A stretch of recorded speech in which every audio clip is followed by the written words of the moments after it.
नमस्कार, मैं रवीश कुमार। आज हम एक ऐसे संकट पर बात कर रहे हैं जिसकी आशंका तो कई सालों से थी, लेकिन जब यह हकीकत बना तो दुनिया कांप उठी। मध्य पूर्व में ईरान और इजराइल के बीच का तनाव कोई नई बात नहीं है। यह दशकों पुरानी दुश्मनी है जो अक्सर छिपकर लड़ी जाती रही, लेकिन जून 2025 में यह छिपा हुआ संघर्ष एक खुले और विनाशकारी युद्ध में बदल गया। इसकी जड़ें ईरान के बढ़ते परमाणु कार्यक्रम और इजराइल की अपनी सुरक्षा को लेकर गहरी चिंता में थीं। अंतर्राष्ट्रीय परमाणु ऊर्जा एजेंसी ने ईरान पर नियमों के उल्लंघन का आरोप लगाया, जिसे ईरान ने खारिज कर दिया। अमेरिका और ईरान के बीच बातचीत भी नाकाम हो गई, क्योंकि अमेरिका चाहता था कि ईरान अपना यूरेनियम संवर्धन पूरी तरह से बंद कर दे, जो ईरान को मंजूर नहीं था। यह तनाव उस वक्त चरम पर पहुंच गया जब 13 जून 2025 की सुबह दुनिया ने एक भयानक खबर सुनी। इजराइल ने ईरान के खिलाफ ऑपरेशन राइजिंग लायन नाम से एक बड़ा सैन्य अभियान शुरू कर दिया था। यह कोई छोटा मोटा हमला नहीं था। इजरायली लड़ाकू विमानों ने ईरान के अंदर 100 से ज्यादा ठिकानों को निशाना बनाया। तेहरान, इस्फहान और नतांज जैसे शहरों में ईरान की परमाणु सुविधाओं और सैन्य अड्डों पर बम बरसाए गए। इस हमले का मकसद ईरान की उस क्षमता को खत्म करना था जिससे इजराइल को सबसे ज्यादा खतरा महसूस हो रहा था। इस एकतरफा कार्रवाई ने मध्य पूर्व को एक ऐसे युद्ध की आग में धकेल दिया जिसकी लपटें पूरी दुनिया को अपनी चपेट में ले सकती हैं। इस हमले ने बातचीत और कूटनीति के सारे दरवाजे लगभग बंद कर दिए। इजराइल का कहना था कि यह हमला उसकी आत्मरक्षा के लिए जरूरी था, क्योंकि ईरान परमाणु हथियार बनाने के बहुत करीब पहुंच गया था। इजरायली प्रधानमंत्री महीनों से अमेरिकी प्रशासन पर ईरान के खिलाफ सख्त कार्रवाई के लिए दबाव बना रहे थे। जब कूटनीतिक रास्ते बंद होते दिखे तो इजराइल ने अकेले ही यह कदम उठाने का फैसला किया। इस हमले ने न केवल ईरान को चौंकाया, बल्कि पूरी दुनिया को यह सोचने पर मजबूर कर दिया कि क्या अब इस क्षेत्र में शांति की कोई गुंजाइश बची है। ये एक ऐसा मोड़ था जहां से पीछे लौटना लगभग नामुमकिन लग रहा था। इस घटनाक्रम की पृष्ठभूमि में कई महीनों की नाकाम कोशिशें थीं। ओमान में अमेरिका और ईरान के बीच बातचीत के कई दौर चले, लेकिन कोई नतीजा नहीं निकला। ईरान अपनी आर्थिक तंगी और आंतरिक दबावों से जूझ रहा था, लेकिन अपने परमाणु कार्यक्रम पर झुकने को तैयार नहीं था। दूसरी ओर इजराइल को लग रहा था कि दुनिया ईरान को रोकने में नाकाम हो रही है और वक्त उसके हाथ से निकलता जा रहा है। 13 जून का हमला इसी बेचैनी और अविश्वास का नतीजा था। यह एक ऐसा दिन था जिसने मध्य पूर्व के इतिहास को हमेशा के लिए बदल दिया और लाखों लोगों के भविष्य पर सवालिया निशान लगा दिया। इजराइल के शुरुआती हमले के बाद ईरान चुप नहीं बैठा। 14 जून से 16 जून के बीच ईरान ने अपनी पूरी ताकत से जवाबी कार्रवाई की। ईरान ने सैकड़ों मिसाइलें और ड्रोन इजराइल की तरफ दागे। इनमें कुछ हाइपरसोनिक मिसाइलें भी शामिल थीं, जिन्हें रोकना बहुत मुश्किल माना जाता है। इजराइल का मशहूर आयरन डोम डिफेंस सिस्टम आसमान में सक्रिय हो गया और उसने कई ईरानी मिसाइलों को हवा में ही नष्ट कर दिया। लेकिन ईरान के हमलों का पैमाना इतना बड़ा था कि कुछ मिसाइलें और ड्रोन इस रक्षा कवच को भेदने में कामयाब हो गए। इजराइल के शहरों में धमाकों की आवाजें गूंजने लगीं और हवाई हमले के सायरन आम लोगों के जीवन का हिस्सा बन गए। युद्ध का मैदान सिर्फ सैन्य ठिकानों तक सीमित नहीं रहा, इसकी आंच आम नागरिकों तक पहुंच गई। ईरान में इजरायली हमलों से तेहरान और इस्फहान जैसे बड़े शहरों में भारी तबाही हुई। शुरुआती रिपोर्टों के मुताबिक कम से कम 224 ईरानी नागरिक मारे गए और सैकड़ों घायल हुए। अस्पताल घायलों से भर गए। बिजली और पानी जैसी बुनियादी सुविधाएं ठप हो गईं। तेहरान से लोग अपनी जान बचाने के लिए बड़े पैमाने पर पलायन करने लगे। सड़कें गाड़ियों और डरे हुए लोगों से भर गईं। हर किसी के चेहरे पर एक अनजाने भविष्य का खौफ था। यह युद्ध अब सिर्फ दो सरकारों के बीच नहीं, बल्कि आम लोगों की जिंदगियों पर कहर बनकर टूट रहा था। दूसरी तरफ ईरान के जवाबी हमलों ने इजराइल में भी दहशत फैला दी।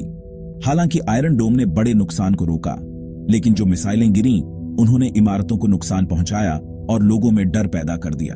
दोनों तरफ मिलाकर 450 से ज्यादा लोग हताहत हुए। यरूशलेम में अमेरिकी दूतावास को अस्थायी रूप से बंद कर दिया गया। युद्ध का यह चक्र यहीं नहीं रुका। 17 जून को इजराइल ने एक और बड़ा हवाई हमला किया। इस बार दावा किया गया कि हमले में ईरान के युद्धकालीन चीफ ऑफ स्टाफ अली शादमानी मारे गए। यह ईरान के लिए एक बहुत बड़ा झटका था और इसने तनाव को और भी ज्यादा बढ़ा दिया। यह संघर्ष अब एक ऐसे खतरनाक मोड़ पर पहुंच गया था जहां हर अगला कदम पिछले से ज्यादा विनाशकारी हो सकता था। दोनों देश एक दूसरे को ज्यादा से ज्यादा नुकसान पहुंचाने की कोशिश कर रहे थे।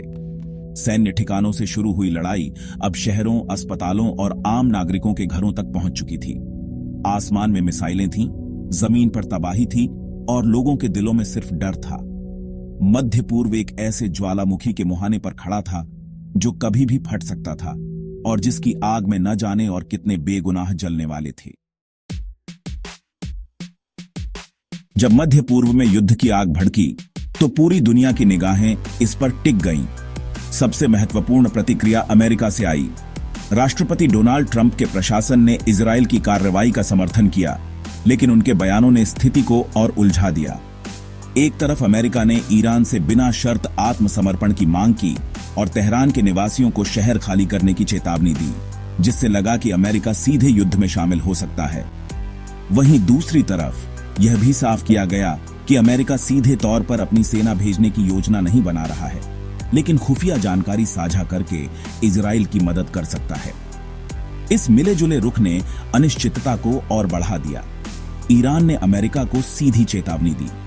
ईरान ने कहा कि अगर अमेरिका इस संघर्ष में सीधे तौर पर शामिल होता है तो इस क्षेत्र में मौजूद सभी अमेरिकी सैन्य ठिकाने उसके निशाने पर होंगे। इस धमकी के बाद अमेरिका ने इराक और अन्य मध्य पूर्वी देशों में अपने दूतावासों से गैर जरूरी कर्मचारियों को निकालना शुरू कर दिया। अमेरिकी सेना के परिवारों को भी स्वैच्छिक रूप से इलाका छोड़ने के लिए कहा गया। अमेरिकी सेंट्रल कमांड के कमांडर जनरल एरिक कुरिल्ला ने कांग्रेस में अपनी सुनवाई रद्द कर दी ताकि वे इस बढ़ते संकट पर पूरा ध्यान केंद्रित कर सकें। यह दिखाता है कि अमेरिका इस स्थिति को कितनी गंभीरता से ले रहा था। यूरोपीय संघ और संयुक्त राष्ट्र ने गहरी चिंता व्यक्त की। दोनों संगठनों के नेताओं ने तुरंत युद्ध विराम की अपील की।